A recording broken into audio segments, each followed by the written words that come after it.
There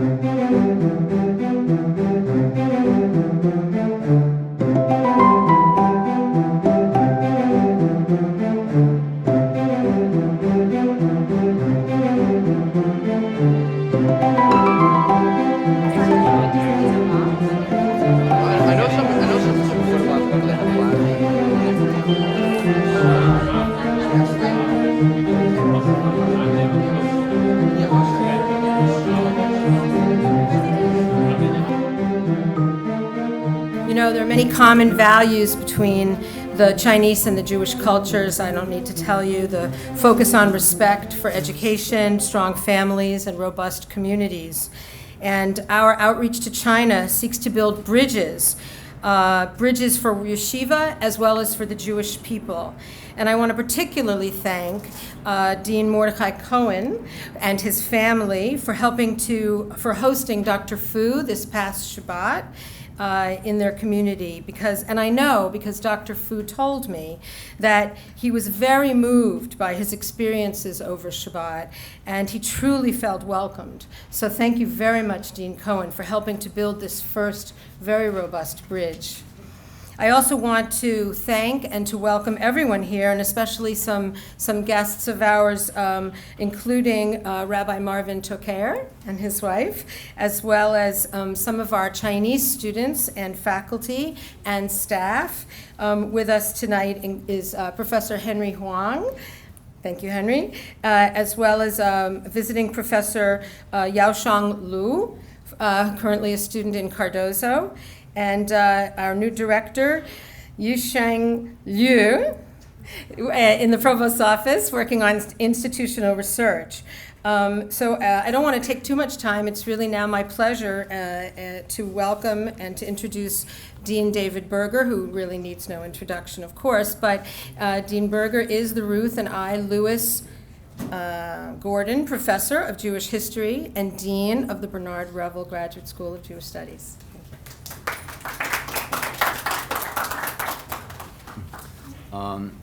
I face an unusual challenge in that the minimal introduction that I can give to Professor Fu will take up the full amount of time that I would need for an introduction, and consequently, all I am going to do is read a selected list of his positions and his publications. And if I don't need an introduction, I can say that he will not need an introduction after I read you some of these lines from a CV. So, Professor Fu is the founder and director of the Judaic and Interreligious Studies Research Institute of Shandong University. He was appointed by the government to the Yangtze River chair professor position, which investigation demonstrated is one of the most prestigious positions that a scholar can hold. Maybe it's the most. There's more than one such professor, but it may be the most prestigious position that a scholar in this field can hold in China. He is the chair of the Department of Religious Studies of Shandong University, president of the Shandong Philosophy Society, and he has taught and lectured at, among many other places, the Department of Philosophy of Trinity College in Dublin, Ireland, Case Western Reserve University, Religious Studies, Jewish Studies in Boston University, Brandeis, Haifa, and most recently, the University of Virginia, from which he is coming directly for this particular stay in Professor Cohen's house for Shabbos, and then at Yeshiva University. Of the 8 books that he has authored or edited, I will mention 3. History of Jewish Philosophy in 2 volumes. He's the chief editor and major author. Essays of Jewish Philosophy and Religion, and Modern Jewish Philosophy. He is the editor-in-chief and one of the main translators of a series of translations of books, some primary and some secondary, in Jewish studies, These include, most notably, Maimonides' Guide of the Perplexed, of which he is the main translator, Mendelssohn's Jerusalem, and Rosenzweig's Star of Redemption. I note those three because those are the primary sources. He has written 30 articles on Judaism, including comparative studies on Judaism and Confucianism. I will not read you even a selection of those 30, and will only say that Judaism and Confucianism is his subject, or at least a subdivision of that topic is his subject this evening, and I certainly look forward to hearing what he will have to say.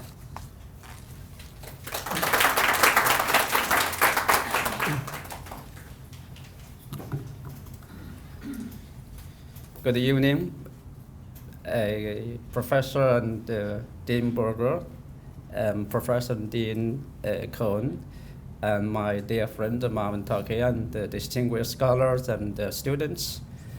It's my great pleasure and honor to be invited to give a talk about Confucianism and Judaism. Of course, I should thank you very much for your introduction. Actually, Lydia came to Shandong University in the past April, and we established some relation between our center and this university, and I had a very positive talk with the provost this afternoon, and we plan to do some cooperation in the future years. Now let's turn to the presentation about Hebrew prophets and Confucian sages. I believe that a comparative study between the Hebrew prophets and the Confucian sages is a fairly good approach to bridge Judaism and Confucianism, and to promote mutual understanding between the two peoples, because Hebrew prophets and Confucian sages were the founders of the early defenders of their own tradition, and fundamentally impacted the history of the two civilizations. In this presentation, I will firstly define the concept of a Hebrew prophet and a Confucian sage, and give a list of the leading prophets and the sages.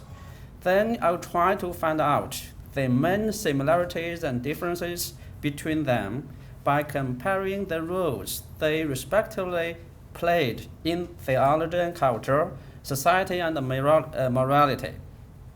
In the concluding part, I will summarize the main similarities and differences between them, and briefly analyze the key factor which determine the Hebrew prophets and the Confucian sages, and the main features of Judaism or Confucianism. Now, the prophets, definition and the leading figures. Karl Jaspers, one of the most original German philosophers of the 20th century, advanced the concept, axial age, to depict a period of great thinkers, including some Hebrew prophets, Chinese sages, Greek philosophers, and others. It is true that the prophets, sages, and the philosophers in that age, the period from 800 to 200 BCE, were the greatest thinkers who pushed forward human civilizations to a summit. However, the earlier cultural founders before 800 BCE, like Abraham and Moses, the sages such as Kings, Yao, Shun, Yu, Tang, Wen, Wu, Duke Zhou, and others, found in the 5 books of Confucianism, are missing in Jaspers. It seems to me, however, the initiators of the civilization and its early defenders are more significant than its later successors and promoters, because the former created a civilization by establishing and defending its basic rules, institutions, and pointed out its orientation. and the latter just inherited and promoted the already initiated tradition. For this reason, when I compare the Hebrew prophets with the Confucian sages, I will cover not only the great thinkers in Jasper's actual age, but also the earlier prophets and the sages found in Tanakh and the classics of the early Confucianism. In the history of Jewish thought, numerous philosophers have interpreted prophets in their own ways, among whom Moses, Maimonides, and Abraham Heschel are two representatives. Maimonides regarded and attempted to synthesize the two extreme opinions given by the religious believers and the philosophers in his Guide for the Perplexed. However, his theory is basically too rationalistic and apparently incongruous with the following biblical verses. Before I formed you in the womb, I knew you, and before you were born, I consecrated you. I appointed you a prophet to the nations. Then the Lord reached out his hand and touched my mouth and said to me, "Now I have put my words in your mouth," so on and so forth. I mean, Maimonides' interpretation of the Bible is too rationalistic, which is contrary, or at least depart from the quotation here. Abraham Heschel gives consideration to the prophet's mission, the power of words, temperament, concern, character, and individuality. He says that the prophecy is the word of God reverberated in the voice of man.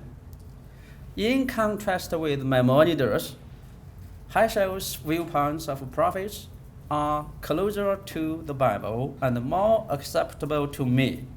Therefore, apart from the range of prophets, when I define prophet and sum up the main features, I will be in debt to Heschel more than to Maimonides. Now, let's go on to the concept of prophet. The Hebrew word for prophet is navi or naviim, meaning the fruit of lip. Obviously, the fruit of lip means words. Therefore, navi indicates a speaker. However, the prophet in the Bible does not mean anyone who makes a speech. It refers to a spokesman who God himself or through angels chose him to speak on his behalf. For instance, Isaiah was not a prophet until he saw God in a vision in which God removed his sins with a fiery wood and made him to be a prophet. On the basis of the biblical verses concerning prophets and the Encyclopedia of Judaism, we can sum up the following 4 features of a prophet. First, a prophet is bestowed with divine gift and therefore could receive the divine revelation and became a charismatic person. Second, a prophet functions to transmit the divine messages to the common people. In this sense, he is God's spokesman on earth. 3, a prophet is an intermediary between God and man. In position, he is as a human being lower than God and higher than ordinary person. 4, a prophet does not have to predict the future events, though sometimes he does. After discussion of the concept of prophet, I will now enumerate the leading prophets in my mind when I do my comparison with the Confucian sages. Abraham, Moses before the kingdom, Samuel and Elijah, Elisha, Nathan, Micaiah,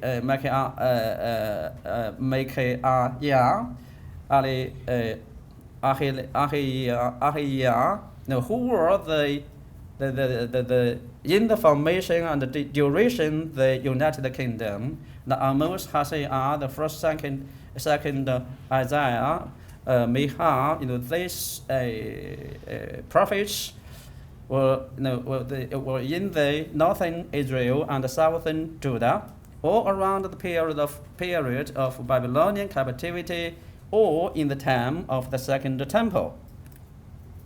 Now, let's go on to the Chinese Confucian sages.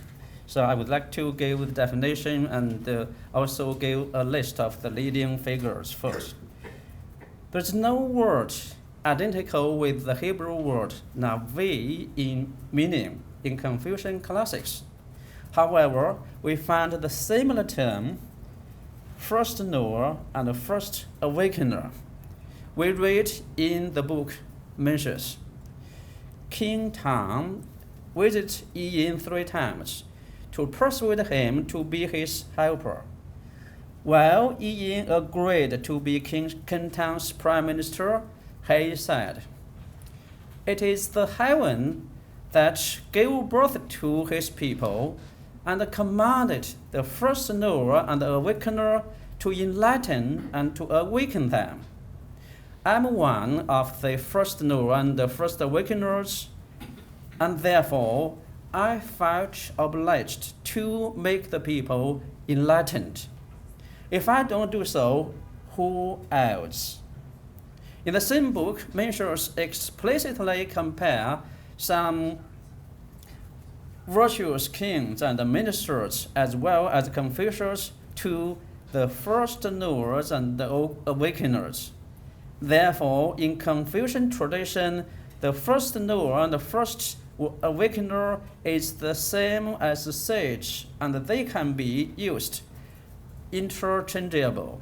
So we don't have the term 先知, but we have the similar expression 先知先觉 in Mengzi and some other Confucian classics, which is similar to 先知.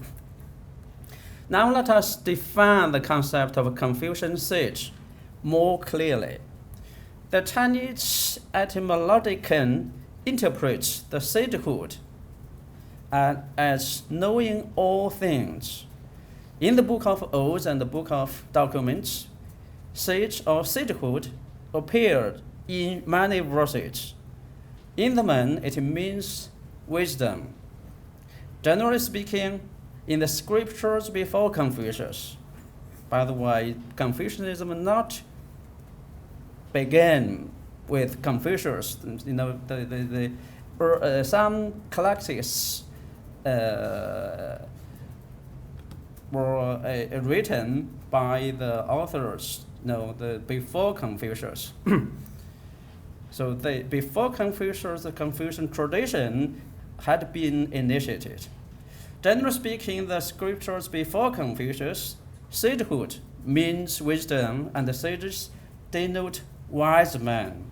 In and since Confucius, sages referred to the ideal person with great wisdom, achievements, and morality. Confucius says, a sage is a man who can know the great Tao, Tao means great mandate of the principle, and apply it freely. And he has insights into the nature of all things. And for Confucius, a sage is a perfect man and almost impossible to be attained by the ordinary person. In post-Confucius classics, before Confucius and post-Confucius classics, sages clearly denote the antiquer great kings and ministers who were not only wise men with the knowledge of the heavenly Tao, but also the men of virtue. as expressed in Gordian bamboo text. The sages were those who knew the heavenly Tao. They understand how to formulate the rites, music, and master the standard of the 5 virtues. To sum up, the sages in early Confucianism were a group of wise men who knew the heavenly Tao and did great deeds beneficial to the common people. The objective of the sages, as first knowers and first awakeners, was to enlighten people with the Tao and make them to return to the good human nature. Now, the list of leading Confucian sages. According to Mengzi, the book, it explicitly provides us with a list of Confucian sages: Yao, Shun, Yu, Gao Yao, Tang, Yi Yin, Lai Zhu, King Wen, Duke Jiang, San Yisheng, Confucius. In addition to the sages, he mentions in other verses like Bo Yi, Fu Yue, Bai Lixi, Liu Xiahui, King Wu, Duke Zhou. In totality, the number of sages is more than 15. We're going to move this podium over just a little bit. Because the images of the words are appearing on your face. I'm sorry. No problem. The totality number of sages is more than 15. As for Confucius, the sages were in a clear lineage which began with Yao and Shun and ended in Confucius. Remember, after Confucius, there's no sage according to the early Confucianism. All of them were either sagely kings or high officials with great wisdom, merits, and virtues who lived in the formative period of Chinese civilization. Similar to the list of Hebrew prophets, the team of Confucian sages seems strong. Now, I'll do some comparison. From the comparison, we know the differences and the similarities. First, recipients of the divine rules. We learn that both prophets and sages received the law or rules from the Supreme Being, God in Tanakh, and the August Supreme Heaven in early Confucian scriptures. In the Bible, God called Abraham and made a covenant with him. God revealed Moses the 10 Commandments and other laws. God appointed Jeremiah and other persons as the prophets and made them to prophesy. According to the book of documents, King Wu was told, the King Yu received from the heaven the 9 categories of social, political, and moral rules. Confucius was aware of his virtue power from the heaven, etc. All of the relative verses prove that the Supreme Being is the source of rules and laws of human life in both Judaism and Confucianism. The prophets and the sages are direct or indirect recipients of the divine rules. Second, transmitters. According to the Hebrew Bible, the prophets were the spokesmen of God on earth, and their mission was to proclaim the divine words to the Israelites in order to guide and regulate their lives. In early Confucianism, the sages or first knowers functioned to educate the ignorant people and let them understand the heavenly Tao and behave morally. 3. The intermediary between the divine being and humanity. by proclaiming the divine laws or enlightening the ignorant with the heavenly mandates, both the prophets and the sages bridged the people and God, but the people and God, heaven and man. In other words, both the prophets and the sages functioned as intermediary between the supreme deity above and the common people on earth. Founders and the defenders of early civilization. Historically, the earlier prophets and the sages played a role as founders of Judaism or Confucian tradition, and the later generations of them served to succeed and defend the established traditions. In the Bible, Abraham made a covenant with God and laid a foundation for a monotheistic religion. And Moses received the divine Torah and functioned as the founder of Judaism. The later generations of prophets, like Samuel, Jonathan, Amos, Isaiah, Ezekiel, Jeremiah, and others, defended and upheld the Mosaic law and the covenant between Israel and God by either rebuking the king's wrongdoings or condemning the moral degeneration and the corrupted practice of the people, or denouncing people's perversion from Torah, or giving warning of the destruction of Israel and appealing to justice and righteousness. All they did aimed to defend the law and avert perversion from justice and righteousness. The Book of Document informs us that the sages Yao, Shun, Yu, Gao Yao formulated lunar calendar, the 4 seasons, and the farming time of sowing and harvest, constitute the criminal law and penalties.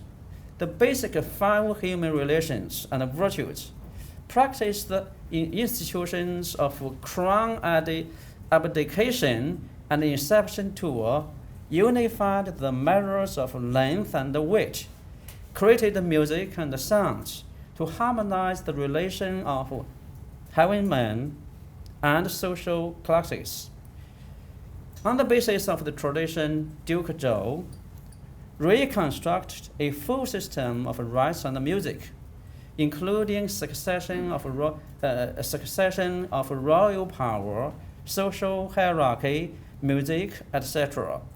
All the last and the greatest systems, and considerably developed them by teaching students, compiling and abridging the verses, the classics in his time, in Confucius' time. He is depicted as the sage who comprehensively inherited the wisdom from the past sages and widely transmitted the ancient civilization. From the analysis of the similarities between the prophets and the sages, we have realized that both are in the same level in personality and function. That is to say, God in the Bible and heaven in the early Confucian classics were regarded as the highest deity and ultimate being. In the light of the Bible and early Confucian script, prophets and sages respectively received the divine commandments and the rules and disseminated them to the people. Religiously speaking, they are in the same level and paralleled in both traditions. As Rowley says, Rowley was a very well-known scholar in Great Britain. The Chinese sages were prophetic figures, no lower than the Hebrew prophets. Now, the differences between them. First, divine words versus human words. The prophecies are considered as divine words in the Bible, whereas the teachings of the sages are believed to be human. In the Hebrew Bible, we frankly read, the Lord said to Abraham, God said to Moses, the Almighty said, the Lord said so on and so forth. These expressions indicate that all prophecies were divine words, no matter the prophets received them in dreams or visions. In other words, the biblical verses show that God reveals himself to prophets simply in words. In the early Confucian classics, however, we are told that the city's words are human. For example, in the Book of Documents, we read, King Yao said, Shun said, King Tang asked, Gao Yao replied, etc. In the Analects of Confucius, we frequently meet with Confucius said, the poetry said, etc. We have never seen such expressions as the heaven commanded, the august heaven said, the supreme heaven said. No such expressions in Confucian classics at all. So, all the words concerning rules and the laws of human life were not directly derived from the heaven. In Confucian tradition, the sagely words certainly conform to the heavenly Tao, but not directly given by the heaven. 2. Passive recipient versus active knower. According to the Bible, God comes down to Moses and other prophets to speak out his commandments. Thus, the prophets were just the recipients of the divine words. Moreover, from time to time, we find the cases in which the Hebrew prophets do not wish to be a prophet. For instance, Moses was reluctant to accept the divine decree to went back to Egypt as a prophet. Jonah escaped from being a prophet, though he finally yielded.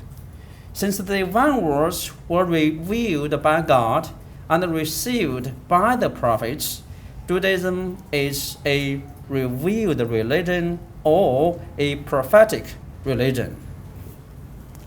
Unlike the Hebrew prophets, the Confucian sages had to gain the heavenly Tao with their own efforts.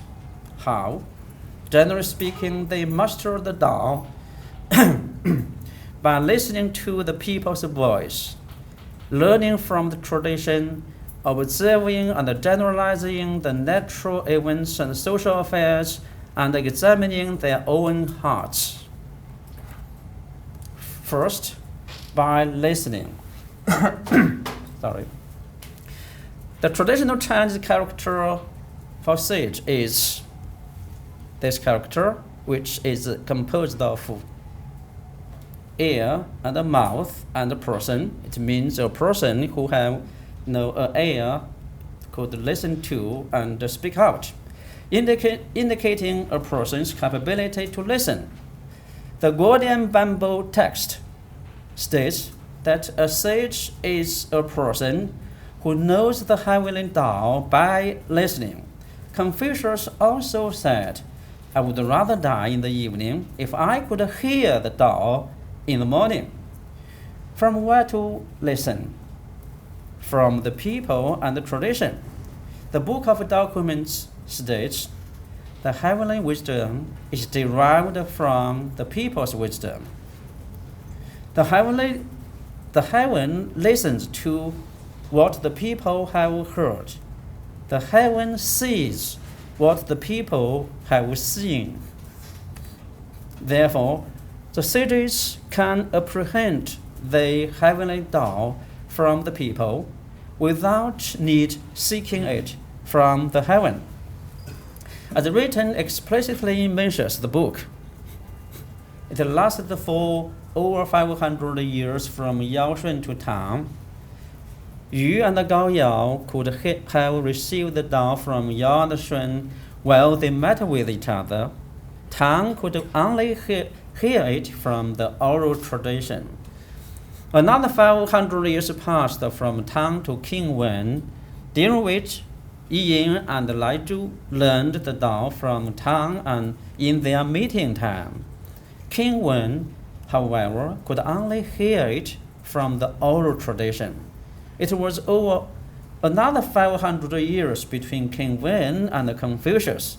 In this period, Duke Jiang and San Yisheng may learn the Tao while working with King Wen, whereas Confucius could only receive it by hearing from the tradition. From this citation, we can learn that the later generation of sages mainly heard the Tao from tradition passed on from the previous sages. That is why Confucius said, he is a transmitter, not an innovator. He transmitted the words of Yao and Xun. He developed the idea of King Wen and King Wu. Second, by observation and generalization of the natural phenomena. We were told that Yao named the 4 seasons and worked out the calendar and the farming time. The author of Yi Jing drew the divinity symbols from the natural phenomena and the human body to disclose the human fate or life secrets by interpreting them with the change of yin and yang, which are also derived from the natural world.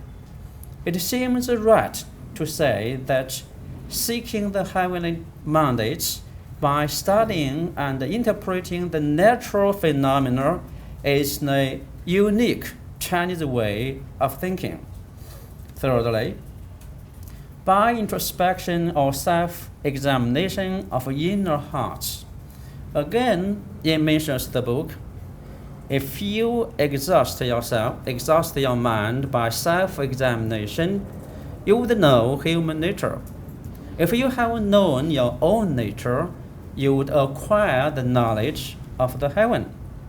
Why? Because human nature is bestowed by heavenly commandment and naturally connected with the heaven.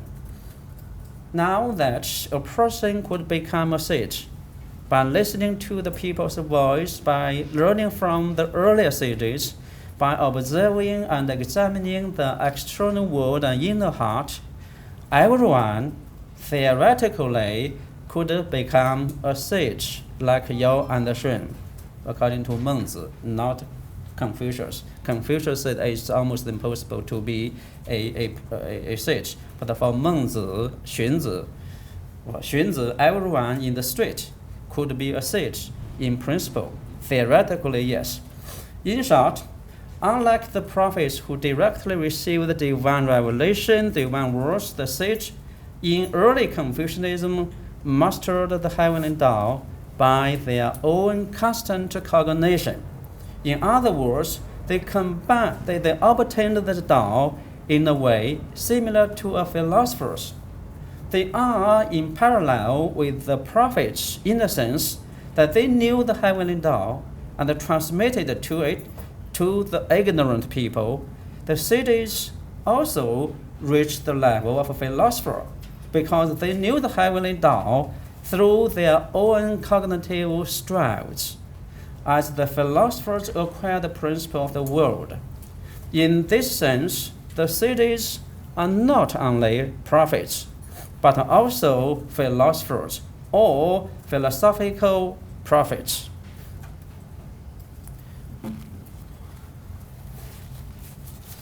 Three, social rules. Critics versus constructors and defenders. Some prophets like Abraham and Moses are mainly constructors of the religion and institution. However, a good number of the prophets after Moses played a role as social critics. They strongly, fiercely criticized all wrongdoings and the corrupted society, no matter who are concerned with. They represent the the interests of the common people and the social conscience. The purpose of the prophets was to defend the divine law and uphold social justice and righteousness. For instance, encouraged by the divine words, Prophet Elijah went to King Ahab and condemned him for killing Naboth and taking possession of his vineyard.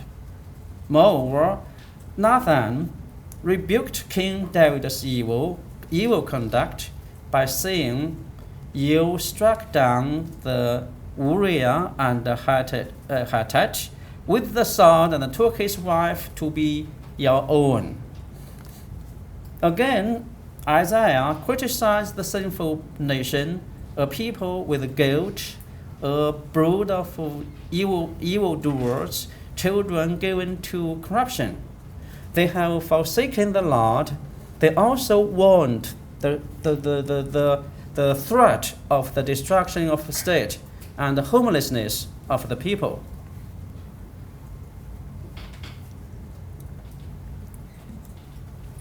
Unlike the Hebrew prophets, the Confucian sages, the task was to sustain or maintain the existing system of government, the rights and the hierarchy in society.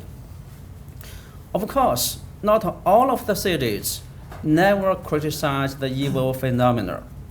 King Tang of the Shang dynasty, King Wu of the Zhou dynasty, while mobilizing the army to revolt respectively against the precedent Xia and Shang, they fiercely condemned the earlier kings for their evils and sins against heavenly Tao. Similarly, Confucius also reproached the heavy tax imposed on the farmers by saying, "The stern policy of Scott is more ruthless than a tiger."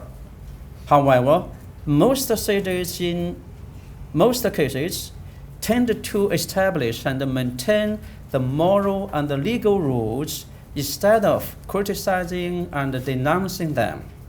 In the Book of Documents, we rarely find a text about the sages condemning the ruler and the sinfulness of the people. The Confucian sages were in the main constructors and the successors of the established institutions and the rules. Fourthly, moral rules, non-perfect persons versus ideal men of morality. As far as I have learned, no biblical verses explicitly or implicitly take moral perfection as a condition for a prophet. Generally speaking, the Hebrew prophets were good in character but not perfect. And the Bible does not emphasize the moral quality of a prophet. In contrast, the Confucian sages were depicted as ideal men of morality. They were not only the wise men who knew the mandate of heaven and the constructors of the natural and social rules, but also the models of morality and proprieties. Regarding Yao, Confucius praised him as the only man who could follow the example of heaven. Xun is described as in the documents as a filial son who even gave up his kingship to protect his sinful father. He was adored as a model of filial sons. It is said that Duke Zhou took 3 interruptions in a meal to welcome the man of virtue, and therefore he was considered as the model ruler. Similar stories could be found frequently in the Confucian classics. In Confucian tradition, true gentlemen, 君子, and sage, 圣人, are the two types of ideal persons for the people to imitate. The cities are the nearly perfect in morality and very hard to attain in reality. Now, the concluding discussion. So far, we have found out the main similarities and differences between the prophets and the cities described respectively in the Bible and in early Confucian classics. Theologically, they are similar in claiming to be recipients and the transmitters of the divine commandments or the heavenly Tao. They both played a role of intermediary between God and man, heaven and man. They were respectively the founders or early successors and the promoters of either biblical Judaism or Confucianism. The Confucian cities reached the level of the Hebrew prophets. However, they are different in philosophical, social, and moral aspects. Specifically, unlike the prophets who directly receive the word revelation from God, the Confucian cities indirectly know the heavenly Tao by their own cognitive efforts. The prophets were critics of the corrupted and unjust social phenomena. Confucian cities were mainly constructors and upholders of the previous or the existing rules and institutions.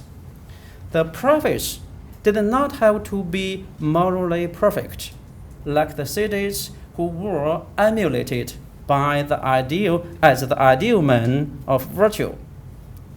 Now let's explore briefly why the Confucian cities acquire heavenly Tao by listening to the people, learning from the tradition, observing the external, and meditating the internal experiences, while the prophets must not.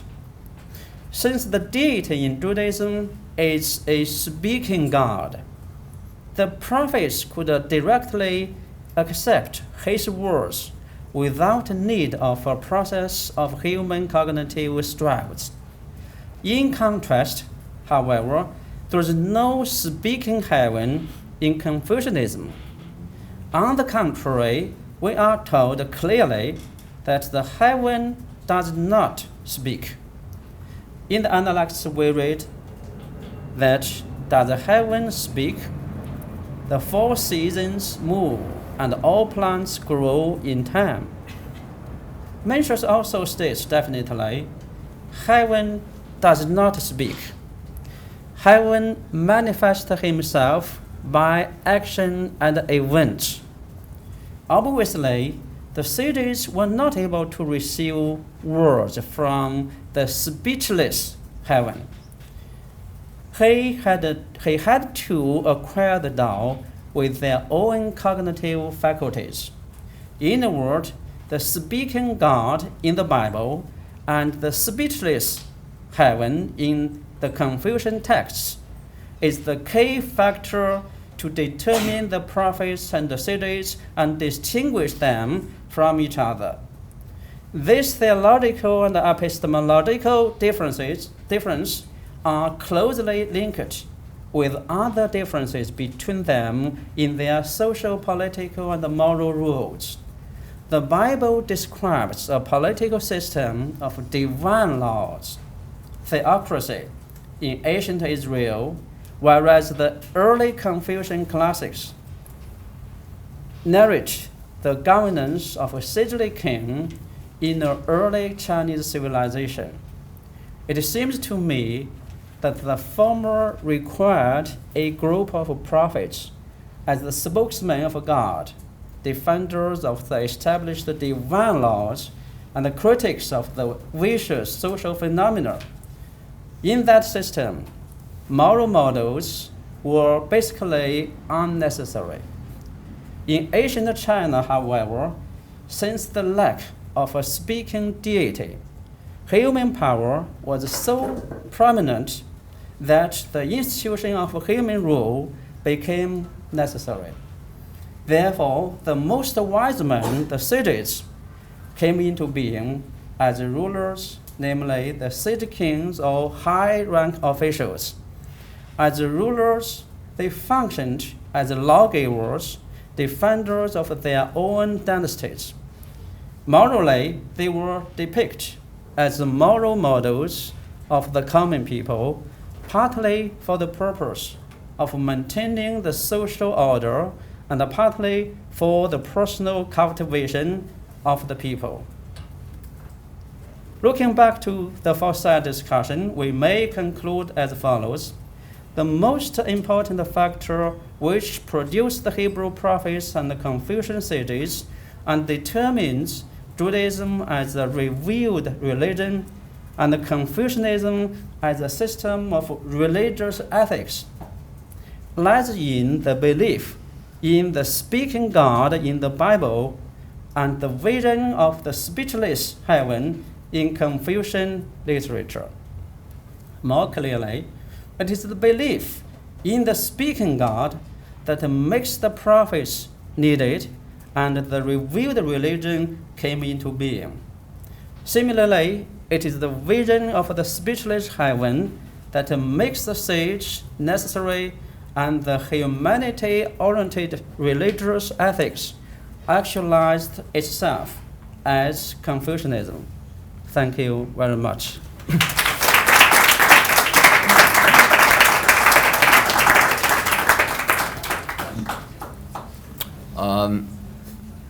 There is a Jewish conception of imitatio Dei, that is, of imitating God, and so I now understand why Jews talk so much. So I will now provide you with the opportunity to do precisely that. So any questions, please? I really realized that Jewish people talked a lot. I think that is the reason. There you go. Thank you very much for your interesting presentation, Professor. With regard to the many references that you made in Confucianism to heaven, is there a concept or an idea that heaven, capital H, represented one deity that was supreme to other deities? Or does it mean, like in the Jewish conception, that there was only one God, and so does it mean that that the early Chinese were monotheists as well? Thank you very much for the question. As far as I understand, in the early period of Confucianism, in the Zhou dynasty, for example, heaven or supreme heaven or august heaven was regarded as the predominant deity. The people can learn the Tao, as I mentioned in my presentation, from listening to the people and observing the natural world, which naturally conform to the heavenly Tao. However, from the very beginning of Chinese civilization up to now, the Chinese people, of course, including Confucianism, accept ghosts and spirits as some kind of deity. I mean, when the Chinese people, the Confucian followers, acknowledge that when the people passed away, they became ghosts and spirits. So in this sense, Confucianism is a polytheistic religion or polytheist culture, or in my definition is a religious ethics, a religious ethical system. It is religious because Confucian followers accept heaven, the ultimate source of human, the laws and the rules, and they worshipped heaven, but they also regard or adore the deceased ancestors as ghosts and spirits. further questions, please.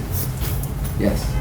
Was there ever any communication between the Confucian sages and the Jewish sages at that time, 3,000 years ago? Did they ever overlap? Did they ever mention each other in any archaeological findings or whatever? I don't think so.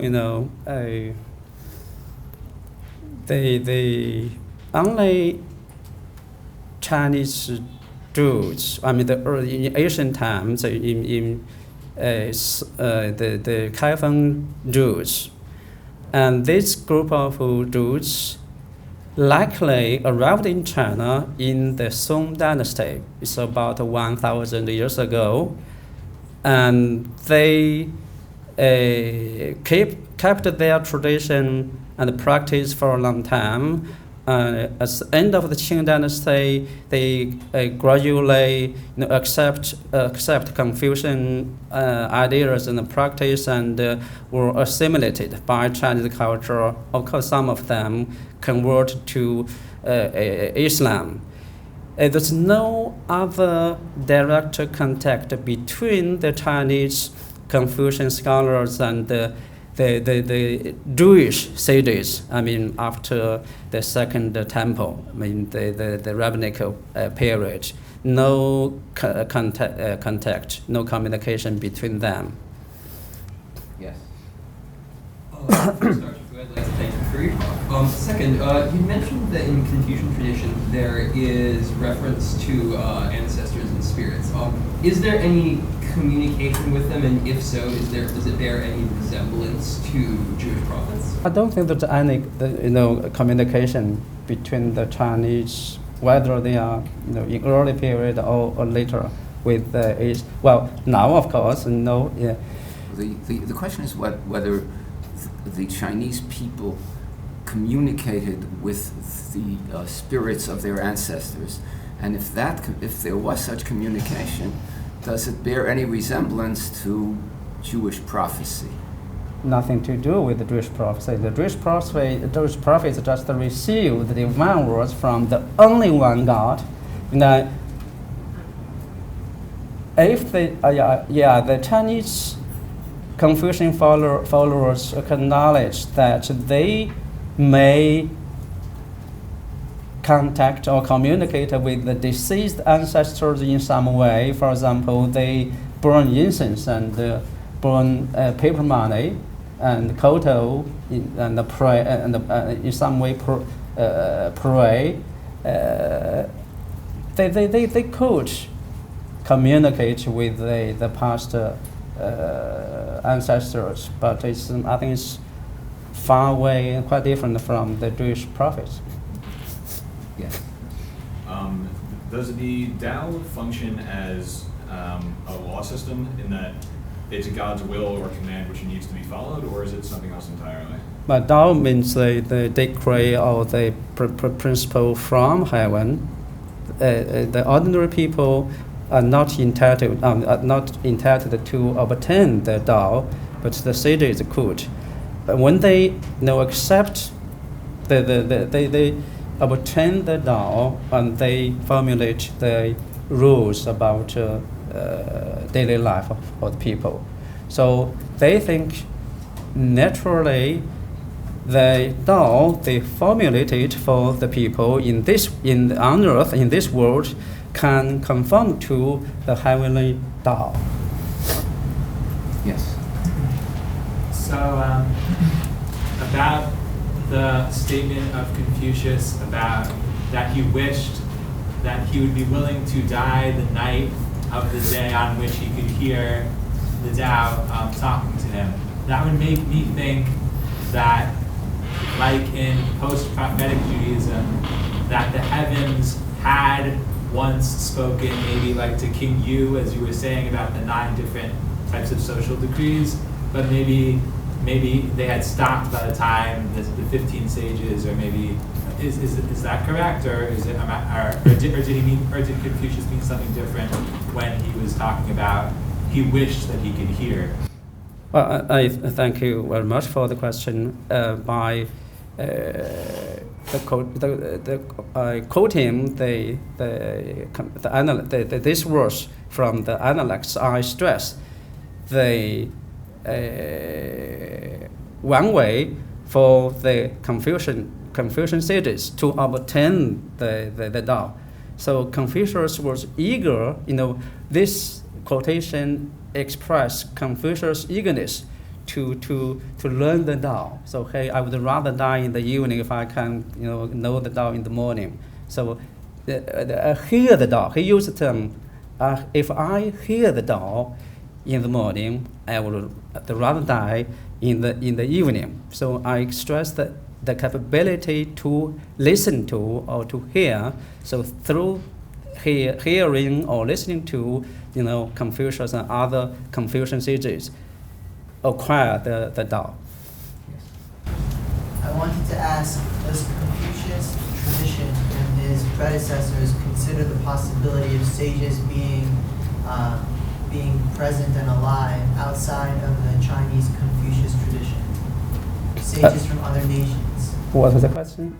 Could they imagine genuine sages who are not part of the Chinese tradition? The genuine sages, first of all, I'm talking about the Confucian sages. Sage is a very general term, denotes the founder of a domination or even a profession. If you are the founder of, some porcelain vessel, you would regard it as a sage in that domain. If you are a great medical doctor, you would be regarded as a sage in medicine. But in my presentation, I'm talking about Confucian sages. The Confucian sages, a group of people who could obtain the heavenly Tao, and according to their knowledge of the heavenly Tao, working out the rules and the principles for human life, which is different from other sages. Either one of you. Sure. Thank you very much, Dr. Fu. I wanted to know what inspired you to compare Confucian scholars with the Hebrew prophets? Couldn't hear you very clearly. What inspired you to compare Confucian scholars with the Hebrew prophets? Why? What was the initial inspiration? What is it that made you pursue this I understand. comparison? But as a Do you want me to go back? no, yes, the first page. The first page.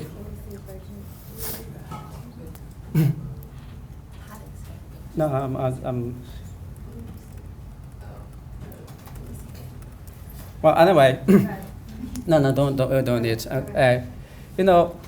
I compare the Hebrew prophets and the Confucian sages, because I realized that the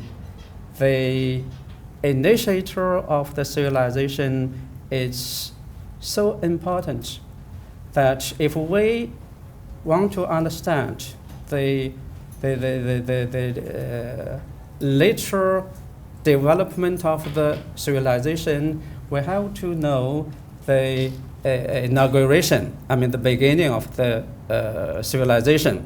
So in Judaism, the creator or founder of the religion are the prophets, Abraham, Moses, and the later generation of prophets. Well, as a group, the prophets were founders of Jewish civilization. In the Chinese tradition, in Confucian tradition in particular, the founders are the sages. So if we understand the sages, know the difference and the similarities, we know the main feature of the two civilizations. I really think they are founders, and also they decide the future direction or in which direction the later than the civilization develop. So I think it's, because they are so important, I do the comparison between them. Yes. It sounds to me that if granted this comparison for the emergence of civilization, it sounds to me that the notion of the axial age, if these Jewish prophets and Confucian sages never interacted, which they didn't, leaving aside that this axial age argument doesn't account for Christianity and Islam, what utility do you think there is in applying the term, the axial age, as a period that you can describe the emergence of the Jewish prophets and the Confucian sages? Could you please summarize one question, one sentence? What do you think? Because I'm a little bit tired and I couldn't grasp. Do you think the axial age is a very useful concept for your research? Axial age, I actually began my presentation with the concept of axial age, because many times philosophers know Jaspers and regard him as the great philosopher, and this concept, axial age, can cover the prosperous period of human civilization. So I started my comparison with this concept. No other meaning. Yes. Somebody else has been asking. Yes. Yes, please. I have no question, but I wanted to make a statement. That we should know in whose presence we are this evening. I have known Professor Fu for many, many years. Visited him at his university, which is in the city of Confucius, incidentally, and met his students. I would suggest that in the course of your long life ahead of you, you visit China. I would put it on your itinerary and on your agenda. A few years ago, Shimon Peres, the president of Israel, had a conference called 50 Years for how Israel should prepare for the next 50 years and how Jews should prepare for the next 50 years. I have no clue as to why I was invited to the conference, but I do know why Professor Fu, he calls himself Yehuda incidentally, was invited to the conference. And as we were discussing China, I was sitting right next to him. And I was part of the India delegation and part of the China delegation. I'd like to share with you what he said. He said that China and the Chinese civilization has so much to learn from the Jewish people and from Judaism. Shocked everybody. He said, why? He said, as I look at the Jewish people, I see that they wear two hats. That's my term, not his term. That we live with Abraham, Isaac, and Jacob, and Moses, and the Hebrew prophets, as he described.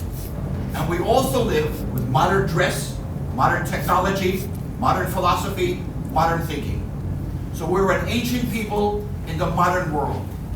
And our roots, and we respect our roots of the ancient world and try to live with that in the modern contemporary world. He said China is losing its soul. The greatness of Confucius becomes obvious from the lecture.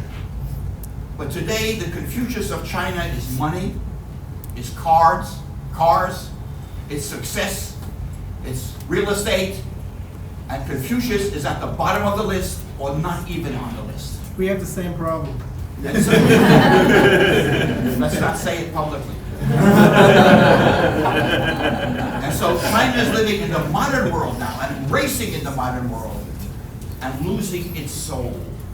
And what China can learn from the Jewish people is how to respect your tradition and use that tradition to enhance you in the modern world. I would say, when he said that to a bunch of Jews sitting in the room, he stopped the clock. No one thought of it that way. No one realized how China could look at the Jewish people or how Professor Fu Yude looked at the Jewish people, but he made everyone to think, and thank you very much. Shisheh. Thank you. Thank you so much. We have pretty much reached the time when we decided we would end the formal program. If Professor Fu is willing, people can come up to him and ask him further questions. But I want to close by thanking him really with great enthusiasm. Is this something that you would? That you were gonna okay. give. So I didn't realize that I would have an additional merit, and that merit is to give you this book. It's a book about the Haftarot, Mitoch HaOhel, of which Dr. Halpern is one of the editors. And I hope that you will enjoy reading at least parts of this. And the subject of the Haftarot, of course, is the Jewish prophets. Thank you so much. Thank you. Thank you all.